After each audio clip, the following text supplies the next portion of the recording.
Ramai tak tahu gula, iaitu yang lebih spesifik fruktosa, boleh menjadi pencetus utama serangan gout. Asid urik ini terbentuk hasil pecahan purin melalui satu laluan biokimia, dan enzim yang penting terlibat dalam pathway ini ialah xanthine oxidase. Apabila kita makan makanan tinggi fruktosa macam air gas, makanan proses, air jus buah-buahan, hati kita ini akan memproses fruktosa dengan sangat cepat, disebabkan hampir semua metabolisme fruktosa berlaku di dalam hati kita. Berbeza dengan glukosa yang boleh digunakan oleh hampir semua sel dalam badan kita. Proses ini menggunakan banyak tenaga, terutamanya daripada ATP.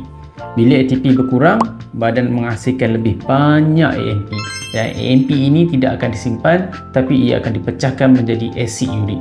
Jadi di sinilah di mana terlibatnya enzim xanthine oxidase. Ia akan menukarkan AMP kepada hypoxanthine, seterusnya kepada xanthine, dan akhirnya menjadi asid urik.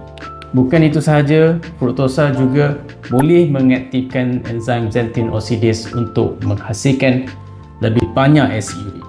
Fruktosa juga boleh menaikkan insulin resistance dan menyebabkan buah pinggang kita menjadi lebih kurang efisien untuk membuang asid urik. Di next video kita akan bincang kenapa gout bukan sakit sendi yang biasa, tapi amaran kepada penyakit dalaman.